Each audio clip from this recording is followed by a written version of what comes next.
મિત્રો નમસ્કાર। આજે અમે તમારી પાસે આવીએ છીએ એક એવા રહસ્ય સાથે જે સદીઓથી મનુષ્ય મનને કુદરતી રીતે કુરુજતો કરતો આવ્યું છે।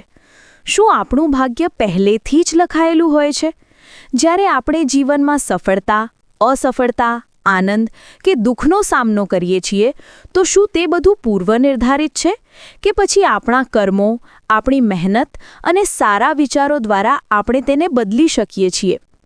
આ પ્રશ્નો માત્ર આજના નથી, પરંતુ વેદો પુરાણોમાંથી લઈને આધુનિક વિજ્ઞાન સુધી દરેક યુગમાં લોકોના મનમાં ઘૂમડતા રહ્યા છે।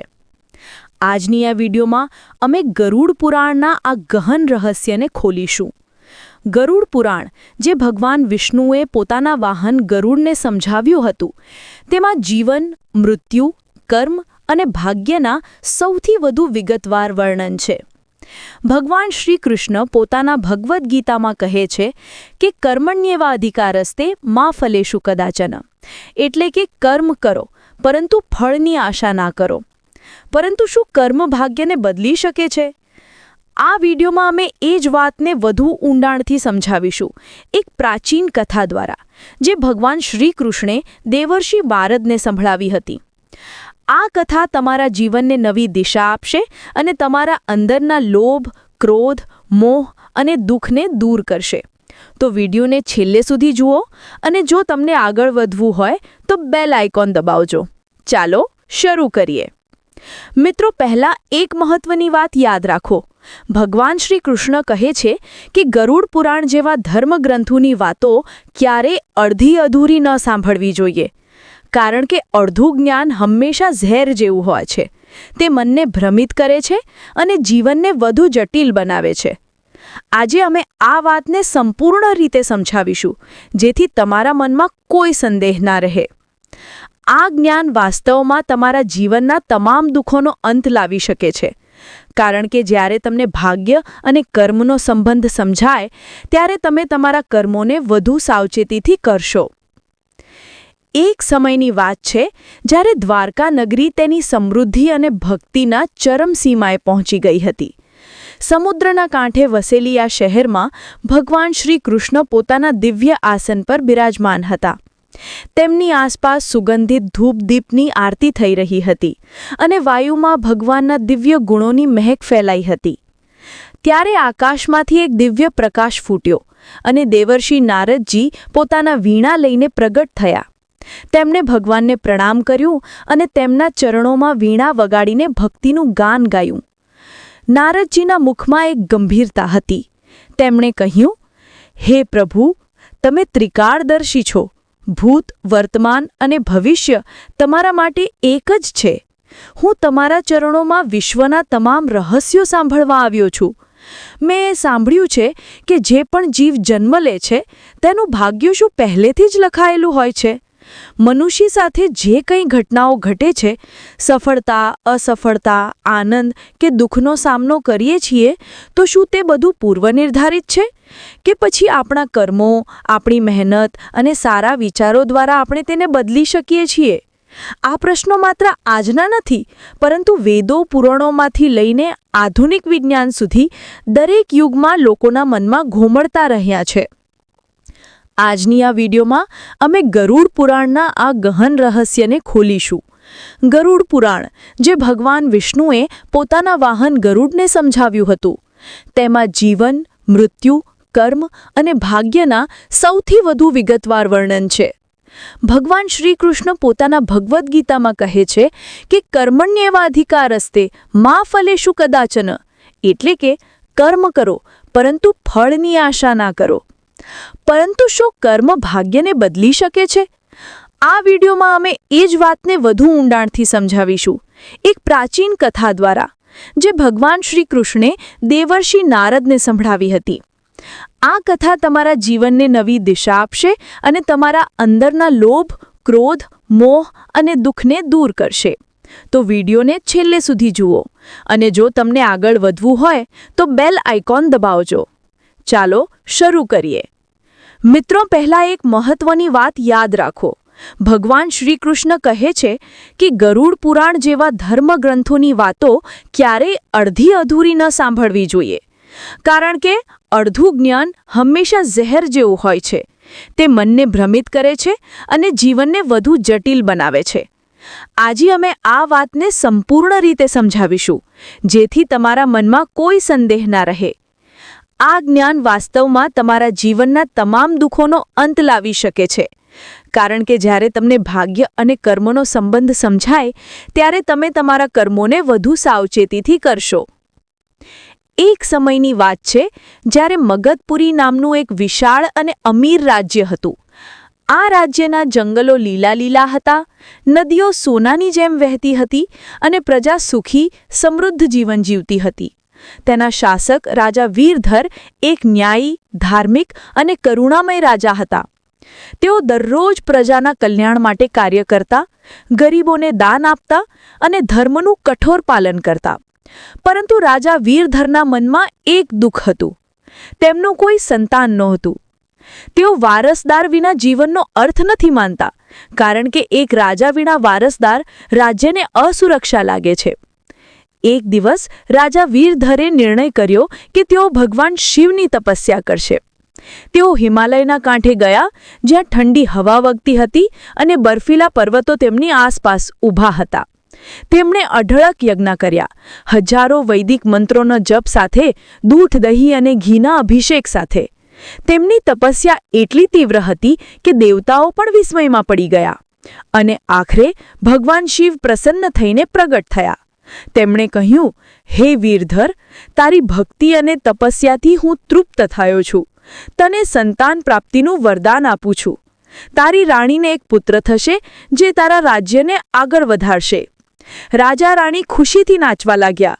રાણી ગર્ભવતી થઈ અને સમગ્ર રાજ્યમાં ઉત્સવો થયા. લોકો કહેતા કે આ પુત્ર રાજાની જેમ બહાદુર અને ધાર્મિક થશે. પરંતુ જ્યારે રાણીએ પુત્રને જન્મ આપ્યો, તો સમગ્ર રાજ્યમાં શોકનો વાદળ છવાઈ ગયું. નવજાત પુત્ર વિકલાંગ હતો. તેના શરીરના હાડકાં તૂટેલા હતા, તે ચાલી શકતો નહોતો અને તેનું શરીર ખૂબ જ નબળું હતું. રાજા વીરધરનું હૃદય તૂટી ગયું. તેઓ રાત દિવસ રડતા રહ્યા અને વિચારતા કે હે ભગવાન, મેં આટલી તપસ્યા કરી, યજ્ઞો કર્યા, તો પછી આ કેમ? આખરે રાજા વીરધર દ્વારકા નગરી તરફ રવાના થયા. તેઓ ભગવાન શ્રી કૃષ્ણને મળવા આવ્યા અને તેમના ચરણોમાં ખડા થઈને કહ્યું, હે પ્રભુ, તમે મારા રક્ષક છો. મેં ભગવાન શિવની તપસ્યા કરી, વરદાન મેળવ્યું, પરંતુ મારો પુત્ર વિકલાંગ જન્મ્યો. શું આ મારા ભાગ્યમાં પહેલેથી જ લખાયેલું હતું? જો હા, તો મનુષ્ય કેમ તપસ્યા કરે, કેમ મહેનત કરે? હે માધવ, મને સમજાવો. શ્રી કૃષ્ણએ રાજાને આસન આપ્યું અને કહ્યું, હે વીરધર, તું સાચું કહે છે. તારો પુત્ર વિકલાંગ જન્મ્યો છે, પરંતુ આ તારા દ્વારા કરાયેલા પૂર્વજન્મના કર્મોનું ફળ છે. યાદ રાખ, જન્મથી મરણ સુધીનું મુખ્ય ભાગ્ય પહેલેથી નિર્ધારિત હોય છે. તે તારા પાછલા જન્મના કર્મોના આધારે લખાયેલું હોય છે. પરંતુ હે રાજા, ભાગ્ય એક કઠોર પથ્થર નથી. તે એક નદી જેવું છે, જે કર્મના પ્રવાહથી વહે છે. તારા પુત્રના જીવનમાં આ મુશ્કેલી તેની પરીક્ષા છે. જો તે ધૈર્ય, હિંમત અને સારા કર્મોથી તેનો સામનો કરશે, તો તે પોતાનું ભાગ્ય બદલી શકશે. કૃષ્ણજીએ વધુ સમજાવ્યું, જન્મ પહેલાં જ્યારે આત્મા નવા શરીરમાં પ્રવેશે છે, ત્યારે તેના પાછલા જન્મના કર્મોના આધારે ભાગ્યનું ચક્ર ફરવા લાગે છે. પરંતુ જન્મ પછી મનુષ્યના હાથમાં તેના કર્મોની રજ્જુ છે. જેમ કે તારા પુત્રને આ વિકલાંગતા પાછલા જન્મમાં કોઈ પાપ કર્મનું ફળ છે. કદાચ તેણે કોઈને દુઃખ આપ્યું હશે, પરંતુ હવે જો તેમ ભક્તિ કરે, સેવા કરે અને ધર્મના માર્ગ પર ચાલે, તો તે આ ફળને ઓછું કરી શકે છે. એક દિવસ તે એ જ કાર્ય કરશે જેની તું કલ્પના કર્યો હતો. તે રાજ્યનો વારસદાર બનશે, પરંતુ તેની હિંમતથી એક મહાન નેતા બનશે. રાજા વીરધરે કહ્યું, પરંતુ હે પ્રભુ, કેવી રીતે? તે તો ચાલી પણ શકતો નથી. કૃષ્ણજી હાસ્યા અને કહ્યા, ભાગ્યચક્ર સમાન છે. હે રાજા, તે કર્મોના આધારે ફરે છે. જો તારો પુત્ર સાહસ, ધૈર્ય અને આત્મવિશ્વાસથી તેને ભરશે, તો તે પોતાનું ભાગ્ય બદલી શકશે. સારા કર્મોના પરિણામે તે મહાન બનશે. ભક્તિ, સાધના અને સેવાથી પણ ભાગ્ય બદલાય છે. તું તેને શીખવ કે જીવન એક યુદ્ધક્ષેત્ર છે અને કર્મ એ તલવાર છે. રાજા વીરધરે કૃષ્ણની વાતોને હૃદયમાં ઉતારી લીધી. તેઓ પાછા રાજ્યમાં આવ્યા અને પોતાના પુત્રને નામ આપ્યું ધીરજ. તેને પુત્રને કહ્યું, બેટા, તારું શરીર નબળું છે, પરંતુ તારો આત્મા મજબૂત છે. તું વાંચન કર, વિદ્વાનો સાથે ચર્ચા કર અને પ્રજાની સેવા કર. ભગવાન શ્રી કૃષ્ણ કહે છે કે કર્મથી ભાગ્ય બદલાય છે. સમય જતાં ધીરજે પોતાની વિકલાંગતાને અવગણીને જ્ઞાન અને નીતિશાસ્ત્રમાં માહિર બન્યો. તેણે વાહનોની મદદથી રાજ્યની બેઠકોમાં ભાગ લીધો, પ્રજાના સમસ્યાઓનું નિરાકરણ કર્યું અને તેની બુદ્ધિમત્તાથી રાજ્યને નવી ઊંચાઈઓ પર લઈ ગયું. એક દિવસ તે રાજાનો વારસદાર બન્યો અને તેનું નામ ઇતિહાસમાં અમર થયું, કારણ કે તેણે પોતાના કર્મોથી ભાગ્યને જીતી લીધું. હવે મિત્રો, આ કથાથી આપણે શું શીખીએ? શ્રી કૃષ્ણે દેવર્ષિ નારદને કહ્યું કે આ સંસાર કર્મોનો દર્પણ છે. જે જેવું કર્મ કરશે તેવું ફળ ભોગવશે. ગરુડ પુરાણમાં મનુષ્યને જીવન જીવવા માટે 3 મુખ્ય ઉપદેશ આપવામાં આવ્યા છે, જેના પર ચાલીને આપણે આપણા ભાગ્યના કર્મોને બદલી શકીએ છીએ. ચાલો આને વિગતવાર સમજીએ. ધર્મનું પાલન કરો. મિત્રો, મનુષ્યનો જન્મ કોઈ ખાસ હેતુ માટે હોય છે. તે છે ધર્મ અને અધર્મ વચ્ચેની લડાઈ જીતવાની. જેણે પાછલા જન્મમાં પાપ કર્યા હોય, જેમ કે લોભથી કોઈને ઠગ્યા, ક્રોધથી હિંસા કરી, તે આ જન્મમાં તેનું ફળ ભોગવે છે. જન્મથી મરણ સુધીનું મુખ્ય ભાગ્ય પહેલાંથી નક્કી થયેલું હોય છે, પરંતુ ધર્મ અને સત્યનું પાલન કરવાથી આપણે તે પાપોને ધોઈ શકીએ છીએ. ઉદાહરણ તરીકે, જો તમે રોજ સત્ય બોલો, દાન કરો અને ઈશ્વરની ભક્તિ કરો, તો તમારું ભાગ્ય સુધરી જશે. ગીતામાં કહેવાયું છે કે સર્વધર્માન પરિત્યજ્ય મામ એકમ શરણમ વ્રજ. બધા ધર્મો છોડીને મારી શરણાગતિ કરો, તો તમારા પાપોનો અંત આવશે. માતા પિતાની સેવા અને આદર કરો. શ્રી કૃષ્ણ કહે છે કે માતા પિતા દેવતાઓનું સ્વરૂપ છે. તેમના ચરણમાં જ 3 લોકો, સ્વર્ગ, પાતાળ અને પૃથ્વીનું સ્વર્ગ છે. જે વ્યક્તિ તેમનો અનાદર કરે છે, તે ગરુડ પુરાણ અનુસાર નરકમાં ભયાનક યાતનાઓ ભોગવે છે, જેમ કે અગ્નિમાં રડવું કે કીડા મચ્છરોના કરડવાથી પીડા, અને આવતા જન્મોમાં પણ તેને ભારે સંકટો સહન કરવા પડે છે, જેમ કે ગરીબી કે રોગ. પરંતુ જો તમે તેમની સેવા કરો, તેમને ખવડાવો, તેમની વાતો સાંભળો અને તેમના આશીર્વાદ લો, તો તમારું ભાગ્ય તરત જ બદલાઈ જશે. એક ઉદાહરણ લો, શ્રવણકુમારની કથા. તેણે માતા પિતાની સેવા કરીને સ્વર્ગ પ્રાપ્ત કર્યો. અહંકારનો ત્યાગ કરો. મિત્રો, મનુષ્યનો સૌથી મોટો શત્રુ તેનો અહંકાર છે, એટલે કે ઈગો. અહંકાર મનુષ્યને કર્મોથી દૂર ધકેલે છે, કારણ કે તે કહે છે કે હું જાણું છું, મને કોઈની જરૂર નથી. જે વ્યક્તિમાં અહંકાર પ્રવેશે, તે પોતાના જીવનને સંકટ તરફ લઈ જાય છે. સંબંધો તૂટે, તકો ગુમાય અને આવનારું ભાગ્ય નરક તરફ વળે છે. ગરુડ પુરાણ કહે છે કે અહંકારી વ્યક્તિને મૃત્યુ પછી પશ્ચાતાપની યાતના ખાય છે. તેથી હંમેશા વિનમ્ર રહો, સત્ય અને પ્રેમની ભાવના રાખો. ઉદાહરણ, રાવણનો અહંકાર તેને વિનાશ તરફ લઈ ગયો, જ્યારે હનુમાનજીની વિનમ્રતાએ તેમને અમર બનાવ્યા.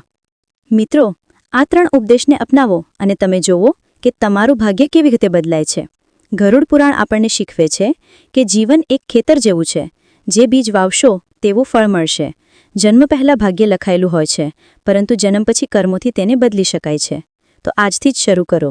ધર્મ કરો, સેવા કરો અને અહંકાર ત્યાગો. દર્શક મિત્રો, આ વિડિયો તમને કેવી લાગી? જો તમને આ જ્ઞાન વિગતવાર અને પ્રેરણાદાયક લાગ્યું હોય, તો વિડિયોને લાઇક કરજો, તમારા મિત્રો અને પરિવાર સાથે શેર કરજો. કોમેન્ટમાં જય શ્રી કૃષ્ણ અને તમારો અનુભવ લખી દેજો કે તમારા જીવનમાં કર્મોએ ભાગ્ય કેવી રીતે બદલ્યો. અને જો તમે અમારી ચેનલ પર નવા છો, તો સબસ્ક્રાઇબ કરી દેજો અને બેલ આઇકન દબાવજો, જેથી આવતી વિડિયો ચૂકી ન જાય. આગામી વિડિયોમાં અમે ગરુડ પુરાણના બીજા રહસ્ય વિશે વાત કરીશું. ધન્યવાદ મિત્રો. જય શ્રી કૃષ્ણ. ફરી મળીશું એક નવા જ જ્ઞાનવર્ધક વિડિયોમાં. નમસ્કાર.